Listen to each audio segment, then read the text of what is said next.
ہوتی ہے، مگر رب یہ نہیں کہتا بندہ میں نے تجھے کڈنی دے کر تجھے احسان کیا، میں نے ہاتھ دے کر تیرے اوپر احسان کیا، پاؤں دے کر تجھ پر احسان کیا، دانت دے کر تجھ پر احسان کیا، گردہ دے کر تجھ پر احسان کیا، ہاتھ دے کر تجھ پر احسان کیا. نہیں بلا شبہ ہمارے شریر کے سارے پاک پوچھے اللہ کی طرف سے ہے. یہ ہاتھ اللہ کا احسان، زبان اللہ کا احسان، سر اللہ کا احسان، پاؤں اللہ کا احسان، پاؤں میں قوت اللہ کا احسان. سارے احسانات رب کے ہیں، مگر رب نے یہ نہیں کہا کہ بندہ ہاتھ دے کر احسان کیا، پاؤں دے کر احسان کیا، سر دے کر احسان کیا، کڈنی دے کر احسان کیا، ہاتھ دے کر احسان کیا. ہاں احسانات ہونے کے بعد بھی رب نے احسان نہیں جتایا.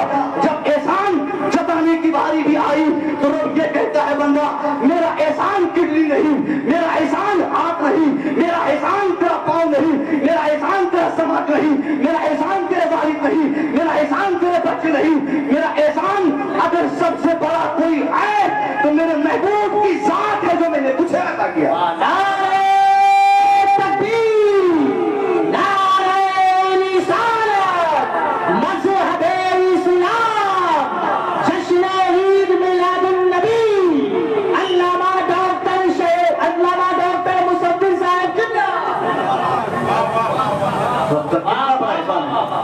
اللہ نے مومنوں پر احسان عظیم کیا. مومنوں میں سے ایک رسول بھیج کر، ایک ہدایت کرنے والے پیغمبر بھیج کر، پیغمبر تو ہدایت کرتے ہی ہیں، ایک مسلح بھیج کر، ایک ریفارمر بھیج کر انسانوں کی شدھیکرن کے لیے، انسانوں کو پیوریفائی کرنے کے لیے، انسانوں کو انسانیت بتانے کے لیے، انسانوں کو انسانیت کا مطلب سمجھانے کے لیے.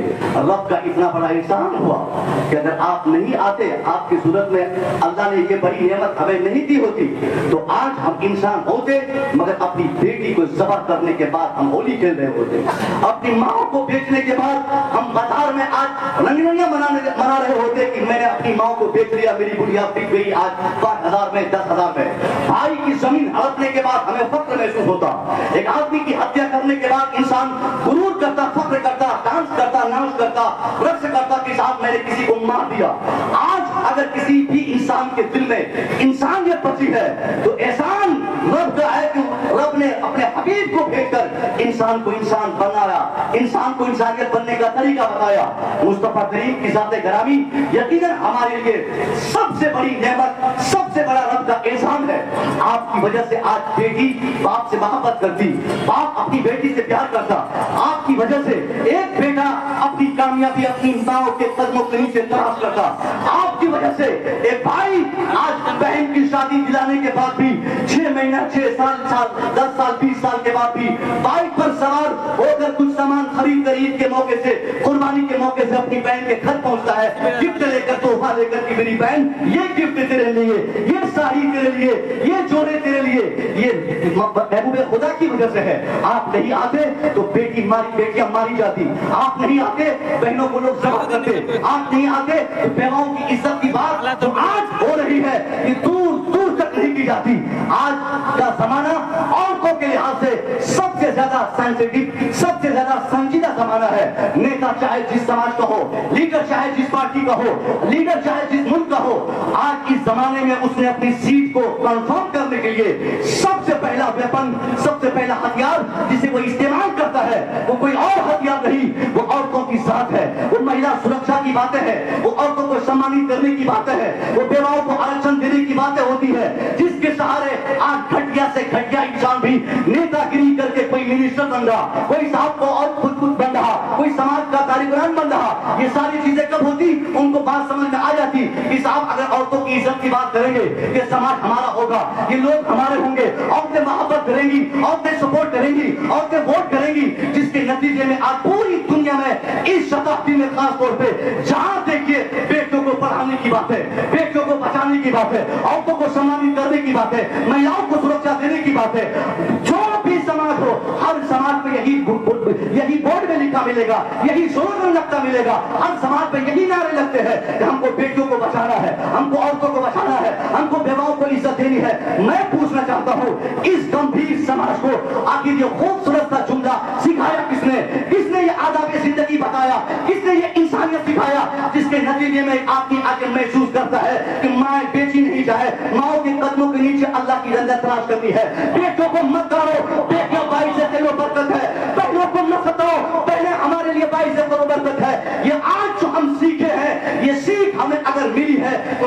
की बारगाह से मिली है, मुस्तफा की आमद की बरकतों से मिली है।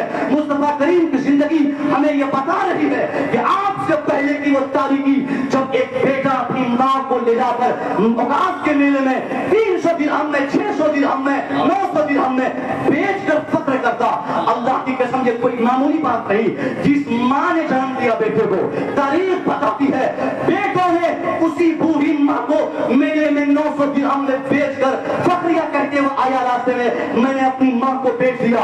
समाज हमें बताता है, 1500 साल की तारीख याद दिलाता है समाज। 1500 साल पहले बेटी पैदा होने के बाद एटलीस्ट 40 दिन तक बाप अपने घर को ही जेल खाना समझता, जेल समझता, कैद खाना समझता कि मैं अपने घर से बाहर जाऊंगा, ये दुनिया थू थू करेगी, लोग मुझे कहेंगे कैसा मनहूस है तू, तेरे घर में कोई बेटी पैदा हुई। कोई भाई अपनी बहन की पैदाइश की खबर अपने समाज में जिस जमाने में नहीं देता हो, आप अंदाजा करें उस समाज या उस माशरे में बेटियों की इज्जत की बातें करना एक इंसान के लिए कितना मुश्किल काम रहा होगा। जिस समाज में माएं बेची जाती, बेटियां गाड़ी जाती, बहनें भगाई जाती हो, माँ बहन बेटी ये ऐसे रिश्तेदार हैं हमारे जो कहा जाता है कि ये सब ब्लड रिलेटिव्स है, ये सारे खूनी रिश्तेदार है, इनका ताल्लुक हमसे हमारे खून से है, हमारा ताल्लुक हमारी माँ से उनके डीएनए से है, हमारा ताल्लुक हमारी बेटी से डीएनए से है, हमारा रिश्ता हमारी बहन से खून से है। यानी बहन हमारे लिए खूनी रिश्तेदार, माँ हमारे लिए डीएनए की रिश्तेदार है, हमारी बहन, हमारी माँ, हमारी बेटियां ये खूनी रिश्तेदार है। आप अंदाजा फरमाए, सिर्फ तस्वीर करें, आप तस्वीर करें कि जब माओ को बेचा जाता हो, जब बेटों को जिस जमाने में गाड़ा जाता हो, इस जमाने में बहनों के हुकूक छीने जाते हो, उस माशरे में, उस जमाने में, उस सिचुएशन में, ऐसी परिस्थिति में बीवियों की क्या हालत रही होगी, क्योंकि बीवियों का ताल्लुक हमसे हमारे खून से नहीं होता। बीवियां सिर्फ एग्रीमेंट के तहत हमारी आंगन में मौजूद है, जब चाहेंगे हम उसे निकाल देंगे। तीन तो कहते हैं कि 3 बातों के लिए मेहमान हुआ करती है बीवियां, जब चाहे उनको निकाल दो। सिर्फ एक एग्रीमेंट होता है, एक मुआहदा निकाह के तहत तय होता है, जिसकी निस्बत से हम ये कहते हैं कि हमारी बीवी है, या हमारी वाइफ है, या हमारी शरीक हयात है। मगर वो शरीक हयात कब आपकी हयात से बाहर हो जाए, ये सारे ऑर्गेनाइजेशन, ये सारे अख्तियारात आपके हाथ में है। पता चला बीवी का हमारे खून से दूर दूर तक कोई ताल्लुक नहीं। अगर बीवी का ताल्लुक हमारे खून और हमारे ज़मीर और ख़मीर से होता तो वो बीवी ही नहीं बनती, वो हमारी बेटी होती। तभी तो बेटी से निकाह नहीं, तभी तो बहन से निकाह नहीं, तभी तो माँ से निकाह नहीं, दादी से निकाह नहीं, नानी से निकाह नहीं, चूंकि कहीं न कहीं इन सबका ताल्लुक हमारे खून और हमारे जिस्म से है, हमारे शरीर से है। इसलिए कहा जाता है बीवियां हमारे खून की रिश्तेदार नहीं। अब अंदाजा कीजिए कि बीवियों के साथ क्या बर्ताव होता होगा। तारीख दुनिया हमें बताती है बीवियों के साथ बर्ताव, अरे कहना नहीं साहब, बीवियां जब माहवारी की पोजीशन में आती, उनके रहने सहने खाने पीने का सारा बंदोबस्त अस्तबल में किया जाता। जहां जानवर बांधे जाते हैं, जहां गाय बांधे जाते हैं, जहां भेड़ियां रहती, उन्हीं के साथ उन बीवियों को रखा जाता कि जाओ तुम भी यही रातें गुजारो, तुझे घर में रहने का अधिकार नहीं क्योंकि तुम मेहमानी पोजीशन में हो। ये दुर्व्यवहार 1500 साल पहले बीवियों के साथ लोग करते। बदकिस्मती से अगर किसी बीवी का कोई शौहर खो जाता, उसको मजमे आम में लाकर ईंट और पत्थरों की बारिश से उसको अभागन समझकर ये दुनिया 1500 साल पहले मार देती, उसके जीने के सारे रास्ते बंद कर दिए जाते। कहा जाता बीवी के जीने का हक नहीं जब अगर उसका शौहर अगर इस दुनिया को छोड़ दे। ये सूरत हाल थी, ये सिचुएशन था, ये हालात 1500 साल पहले के थे। आप बताइए इस खतरनाक पोजीशन में कोई इंसान आकर अपने को स्थापित करके सबसे बड़ी तहरीक चलाकर सबसे बड़ा पैगाम देकर दुनिया को बदल दे, ये कितनी बड़ी बात होगी और किस तरह तबलीग मुस्तफा करीम ने फरमाई थी। मुस्तफा का रहमत ने इस तारीख दौर में आपने जो सबसे पहला और सबसे बड़ा स्टेप औरतों की इज्जत के लिए उठाया, वो औरतों की इज्जत के लिहाज से इस हैसियत से था, आपका कदम इस हैसियत से आगे बढ़ा कि आपने 25 साल की उम्र शरीफ है। 25 साल की उम्र शरीफ साहब बहुत रंगीन उम्र होती 25 साल की। 25 साल में हमारे समाज का कोई भी लड़का, चाहे नाक फैला हो, दांत टूटा हो, काला हो, खुसर हो, गोरा हो, पगला हो, लंगड़ा हो, लूला हो, 25 साल की उम्र में उसके चेहरे पर खून का प्रेशर ज्यादा होने की वजह से मतानत रहती है, संजीदगी रहती है, चुर्रियां नहीं रहती। इस नशे में उस लड़के का एक ख्वाब होता है, उनका एक सपना होता है, उनका इरादा होता है कि मैं अपनी मर्जी की शादी करूं, ऐसी हीरोइन से शादी करूं, हूर से शादी करूं, एक अलग सपने लेकर लड़के जीते हैं। ऐसी पोजीशन पे कौन है साहब कह दे किसी लड़के से कि बाबू इधर आओ, कहाँ घर है तुम्हारा, इसी गांव में गुंजरिया में घर है? अगर लड़का बोलते हाँ इसी गांव का मैं हूँ, क्या गुंजरिया में एक बेवा है, तुम शादी करो सवाब मिलेगा, शादी करो जन्नत मिलेगी, शादी करो सवाब मिलेगा, शादी करो लोग अच्छा कहेंगे। वो लड़का लूला लड़का बदसूरत लड़का भी फौरन जवाब देते हुए कहेगा नकीब साहब चुपचाप निकाबत का काम करते वही कीजिए, टाइम पे नजराना खाना लीजिए, घर जाइए, ये मुफ्त का मशवरा देकर मेरी जवानी को तबाह और बर्बाद मत कीजिए, अपना मशवरा अपनी पॉकेट में रखिए। मैं 25 साल में क्यों किसी अभागन से, किसी बेवा से, किसी पीड़ों से शादी करूंगा? ये हर एक लड़के की सोच जमाने के एतबार से रहती है। आम फैन लड़कों की ये सोच रहती कि मैं मर्जी की शादी करूं, खूबसूरत से शादी करूं, नई लड़की से शादी करूं, ताकि मैं भी स्टैंडर्ड जिंदगी और जदीद दुनिया का एक फर्द बन सकूं, अपने आप को बना सकूं। ये सूरत हाल आज है, मगर अंदाजा फरमाइए कि मेरे मुस्तफा जो खूबसूरतों के खूबसूरत मुस्तफा, जो हसीनों के हसीन मुस्तफा, जो जमीलों के जमील मुस्तफा, जो अच्छे के अच्छे मुस्तफा, एक पैगंबर इस्लाम जिनकी खूबसूरती का अंदाजा आप नहीं लगा सकते, सरकार मौला अली जो हकीमों के हकीम थे, जो तबीबों के तबीब थे, जो दाना के दाना थे, जो पढ़े लिखों के पढ़ा लिखा थे, वो मौला अली जिनके इल्म के एतराफ में खुद मेरे नबी ने किसी जमाने में कहा था अनाम मदीनतुल इल्म वालियुल बाबुहा, I am the city of knowledge and Ali is the door of it. मैं इल्म का शहर हूँ और अली उस शहर इल्म का दरवाजा है। वो मौला अली जिनके पास इतना नॉलेज, वो कहते हैं दुनिया वालों तुम मेरे नबी की खूबसूरती की बातें करते हो। अरे मैंने अपने मुस्तफा को 25, 30, 35 साल में रही, 40 साल के बाद जब गौर से देखा, आपकी सूरत देखना चाहा, तो मैंने क्या देखा कि मेरे नबी 40 साल के बाद जिस रास्ते से गुजर जाते उस रास्ते का रिफ्लेक्शन आपके चेहरे पे आ जाता। मेरे मुस्तफा 40 साल के बाद जिस गली से गुजर जाते उस गली की तस्वीर, उसका अक्स आपके चेहरे पे नुमाया हो जाता। मेरे नबी जब 40 साल में इस कदर खूबसूरत थे कि हर एक चीज की तस्वीर आपके चेहरे पे आ जाती। आप अंदाजा करें कि वो मुस्तफा 25 साल में किस कदर खूबसूरत रहे होंगे। 25 साल की खूबसूरत जवानी वाली उम्र में मेरे नबी ने जो कर दिखाया, अमली पैगाम जो दुनिया को दिया, अमल करके दुनिया को दिखाया, सिर्फ भाषण नहीं दिया, सिर्फ स्टेटमेंट नहीं दिया, सिर्फ नेतागिरी नहीं किया। आज नेता भाषण देता, अमल नहीं करता, स्वच्छता का अभियान शुरू कर दिया, गंदगी फैला रहा है, औरतों की बेटियों की औरतों की इज्जतों की बातें हो रही है, औरतें मारी जा रही, उनके साथ दुर्व्यवहार होता, कोई बोलने वाला नहीं। यानी आज का समाज सिर्फ लेक्चर देता, स्टेटमेंट बताता, बातें करता, भाषण देता, तकरीर और खिताब के जरिए लोगों को खुश करता। मगर मेरे नबी ने दुनिया में जिन पैगामात को आपने नश्र किया है, तारीख बताती है, मुस्तफा ने सिर्फ भाषण नहीं दिया, मुस्तफा ने सिर्फ ऐलान नहीं किया, मेरे नबी ने स्टेटमेंट नहीं दिया, बल्कि मेरे मुस्तफा ने अपने प्यारे पैगामात के जरिए लोगों को खबरदार तो किया ही, मगर मेरे नबी ने अमल करके भी दुनिया को दिखा दिया। आपने बेटियों को बचाने के लिए 100-200 साल पहले जो पैगाम दिया था, आपने बेटियों को बचाकर भी आपने समाज को दिखा दिया। आपने स्वच्छता के अभियान का आगाज भी फरमाया, समाज को हर तरफ से स्वच्छ करके 1450 साल पहले भी आपने दिखा दिया।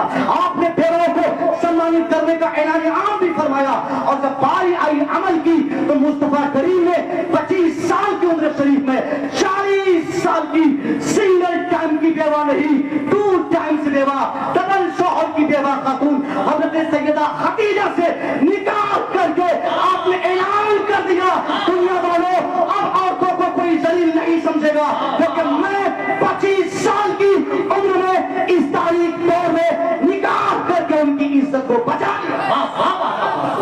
नारे तकबीर, नारे रिसालत, मज़हबे इस्लाम, जश्न ईद मिलादुन नबी, जश्न रफ्तार बंदी।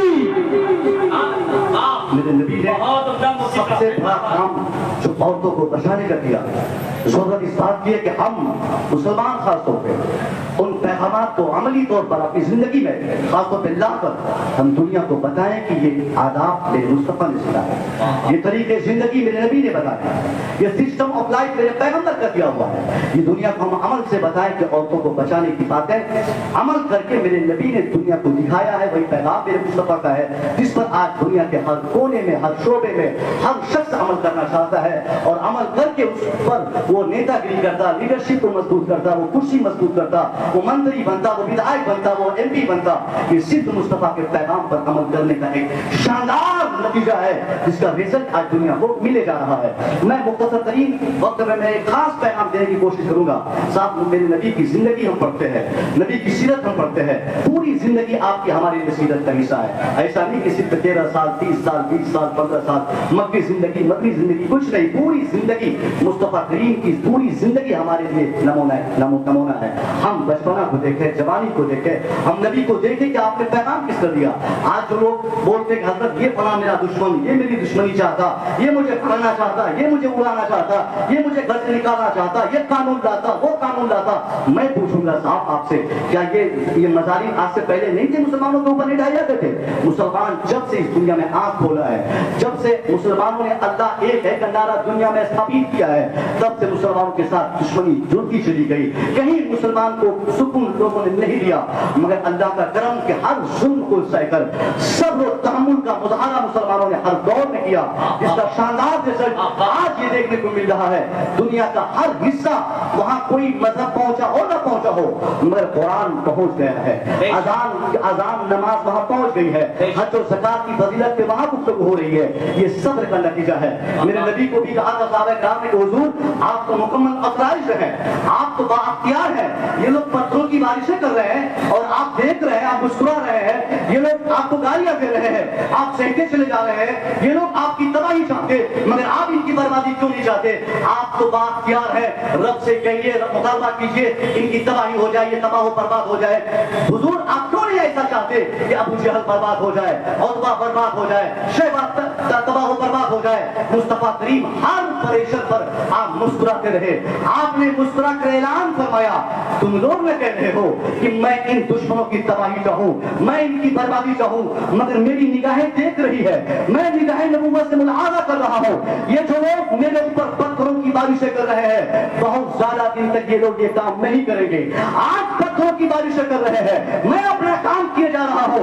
एक ना एक दिन ये मेरी बात मानेंगे, मेरी तहरीक मानेंगे, मुझको समझने की कोशिश करेंगे, मेरा पैगाम ये मानेंगे। और जब ये लोग मुझको समझ लेंगे, फिर ये पत्थर बरसाने वाले पत्थर नहीं बरसाएंगे, बल्कि पत्थरों की जगह पर दूधों की बारिशें करते नजर आएंगे। ये नमाज रोकने वाले नमाज पढ़कर नमाज की तबलीग करेंगे, ये रोजा रोकने वाले रोजा रोकने की जगह पर ये रोजे का पैगाम दूसरे को देते फिरेंगे। ये मुस्तफा करीम ने दुनिया को दिखा दिया, अमल करके आपने पैगाम देकर सिर्फ 23 साल की मुख्तसर तरीन जिंदगी में बाइज़्ज़त मुबल्लिग आपने नमाज रोजा हज और ज़कात सिखाकर पूरी दुनिया के लिए इस्लाम को एक मजबूत ऐसी स्थिति आपने अता फरमाई। आज दुनिया का इंसान ये कहने पर मजबूर है कि इस्लाम के पैगंबर की वो शख्सियत है जिनकी तरफ दुनिया में कोई इनकलाब वफा नहीं कर सकते। मुस्तफा करीम ने जो काम किया, यकीनन वो काम हमें करके दुनिया को दिखाना चाहिए। आपकी जिंदगी का एक सबसे इंपॉर्टेंट पैगाम जो मैंने महसूस किया जंगे बदर के लिहाज से, जंगे बदर के तराजू में जो मैंने पढ़ा, मैंने महसूस किया, अभी पिछली रात में रांची में ये मुबारक भाई की मौजूदगी में मैंने ये पैगाम वहां रांची वालों को मैंने दिया था। हम नबी की सीरत पढ़ते, थोड़ी सी पढ़ते, आगे नहीं पढ़ पाते, एक दो वाकया पढ़े और कुछ हिस्से पे अमल किए, बस छोड़ दिए। नबी करीम ने जंगे बदर के आखिर में जो फैसला फरमाया था, वो फैसला सिर्फ ये नहीं था, आपने हमने सिर्फ ये सुना है कि जंगे बदर के मौके से मुस्तफा करीम की जमात मुख्तसर थी, दुश्मनों की जमात बहुत कबीर और बहुत मजबूत थी, उनके पास ताकत थी, उनके पास असलहे थे, उनके पास अमान व अंसार की एक मुकम्मल जमात थी। मुसलमान भूखे थे, इनके पास हथियार नहीं था, इनके पास साजो सामान नहीं थे, इनके पास असलहे नहीं थे। बस यही हम ہم کو بتا کر یہ لوگ چپ ہو جاتے کہ آخر میں اللہ نے 1000 کو شکست دے دی اور 313 کو اللہ نے کامیاب فرما دیا. بس یہی ساری باتیں سن کر ہم خوش ہو جاتے. ہمیں یہ نہیں پتا جنگ بدر کا بڑا پیغام یہ نہیں تھا کہ 313 جیت گئے اور 1000 ہار گیا. 313 کو اللہ نے کامیابی دی, 1000 کو اللہ نے ہار دے دی. نہیں, جنگ بدر کی جو سب سے بڑی بات اور سب سے بڑا پیغام اس سے جو نکل کے آیا وہ یہ کہ اس کے آخر میں جب مسلمانوں نے دشمنوں کو پکڑا تھا, جیلوں میں ڈالا تھا, مصطفیٰ کی بارگاہ میں لسٹنگ پیش کی گئی, حضور اتنے افراد پکڑا گئے, اتنے دشمن ہماری جیلوں میں ہمارے قید خانے میں موجود ہے, ان کے ساتھ کیا کیا جائے, کیا برتاؤ کیا جائے. ہم اور آپ ہوتے تو ایک جھٹکے میں کہہ دیتے ان کی زبان کاٹو, کوئی بولتا ان کا ہاتھ کاٹو, کوئی کہتا ان کا پاؤں کاٹو, کوئی کہتا ان کو الٹا لٹکاؤ, کوئی بولتا ان کی چمڑی ادھیرو, کوئی بولتا ان کو بوٹی کر کے جانوروں کے حوالے کر دو. یعنی جس قدر ان کی دشمنی کو جو انسان محسوس کرتا اس سخت ترین جملوں میں انتقام کی بات اور رائے اس سامنے لاتا.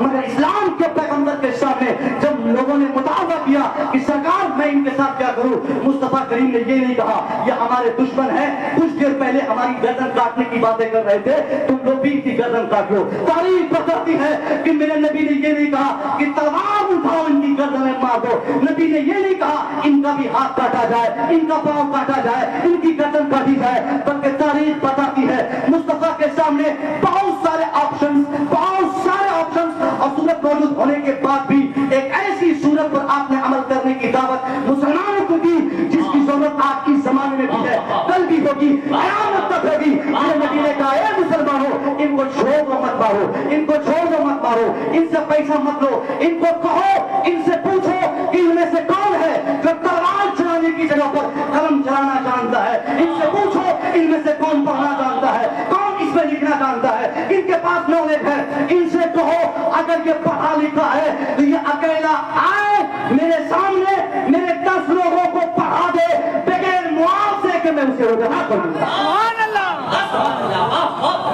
بہت بڑا پیغام یہ کیمرے کے سامنے سے پوری دنیا کو میں کہہ رہا ہوں. میرے نبی نے ایجوکیشن کے ڈیولپ میں پہلی جنگ عظیم جسے جنگ تفریق ہم کہتے ہیں, جو اسلام اور یہ جو حق اور باطل کے بیچ میں جو تفریق کی جنگ سے پیدا کی گئی, جس کا احساس ہوا, اس جنگ کے اخیر میں نبی نے ایجوکیشن کے ڈیولپ میں جو پیغام دیا تھا, عملی پیغام, مسلمانوں سے کہا کہ تم ان سے پڑھو, ایک وہ رہیں گے تم 10 لوگ ان سے نالج لے لو. یعنی حضور نے یہ ہمیں سکھایا ہر طرح کی تبدیلی کے لیے صرف ایک راستہ ہر زمانے میں رہا ہے, جس راستے کو ہم ایجوکیشن کہتے ہیں, نالج کہتے ہیں. بغیر ایجوکیشن کے, بغیر نالج کے, بغیر تعلیم کے ہم نہ کل آگے بڑھے تھے, نہ آج آگے بڑھ رہے ہیں, نہ کبھی آگے بڑھیں گے. ہماری جو حالت اس وقت پوری دنیا میں ایجوکیشن کے لحاظ سے جو ہے وہ یہ بتانے کی ضرورت ہے کہ صاحب اس وقت ہم دنیا کی ساری اقوام سے بدتر ہیں اس میدان میں.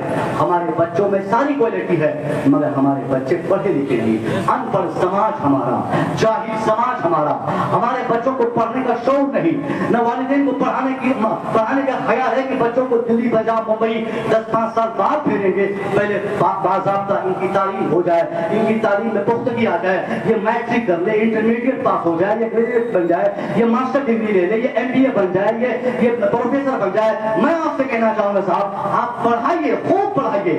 آپ اگر سوچیں گے کہ حضرت پڑھائی کی بات آپ کر رہے ہیں, شاید ہو سکتا ہو کہ آپ کہیں گے کہ آپ اپنے بیٹے کو عالم بنا دیجئے, اپنے بیٹے کو مفتی بنا دیجئے, اپنے بیٹے کو حافظ ہی بنا دیجئے. نہیں, آپ اپنے بیٹے کو حافظ مت بنائیے, نہیں, یہ مطالبہ میں کبھی نہیں کروں گا. عالم مت بنائیے کیونکہ آپ بنا بھی نہیں پائیں گے. آپ اگر سوچ رہی ہیں کہ عالم بننے میں نقصان ہے تو آپ کا بیٹا عالم نہیں بن سکتا. آپ نے سوچ لیا ہے, طے کر لیا ہے کہ حافظ بننے میں گھاٹا ہے, 5-7 ہزار میں پوری زندگی کٹ جائے گی, تو آپ کے بچے حافظ نہیں بنیں گے. حافظ انہی کے بچے بنتے ہیں جس پر اللہ مہربان ہوتا ہے. عالم انہی کے بچے بنتے ہیں, وہی لڑکا فقیہ بنتا ہے جس پر اللہ بھلائی کرتا ہے, وہی لڑکا فقیہ اور عالم بن کر سامنے کرتا ہے. عالم نہیں بنے آپ, بیٹا حافظ نہیں بنا کوئی بات نہیں, مگر آخری شکایت ہے عالم حافظ نہیں بنایا آپ نے بچوں کو, تو ڈاکٹر آپ نے کیوں نہیں بنایا, انجینئر آپ نے کیوں نہیں بنایا, IAS اور IPS آپ کے بچے کیوں نہیں بن رہے ہیں. کسی میدان کا تو آپ قاضی بنے صاحب, کوئی میدان ایسا نہیں ہے جس کو ہم نے فتح کرنے کی قوت حاصل کی ہے. یہی وجہ ہے کہ ہم آج پوری دنیا میں سب سے زائد پسماندہ افراد میں گنے جاتے ہیں. اس پسماندگی سے نکلنے کا ایک ہی راستہ ہے, ایجوکیشن کو بڑھاوا دیا جائے, مدرسوں کی دیوار کو مضبوط کرے, ہر طرف سے تعلیم کو عام کرے, تعلیم کو مفت کرے, ہو سکے تو کوچنگ مدرسے اسکولز کھول کر زیادہ سے زیادہ اپنے سماج کو آپ بڑھانے کی کوشش کریں.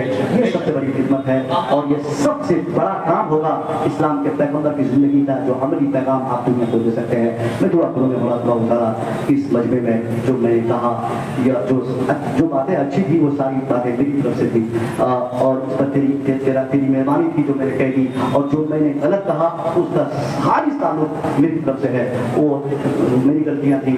مگر میں یہ دعا کروں گا مولا اللہ تعالیٰ ہمارے سماج کو, ہمارے لوگوں کو, ہمارے افراد کو, ہمارے مسلمانوں کو اللہ یہ شوق دے تو وہ اپنے بچوں کو زیادہ سے زیادہ پڑھانے کی کوشش کرے اور سب لوگ متحد رہیں. انشاءاللہ کامیابی ہوگی. السلام علیکم.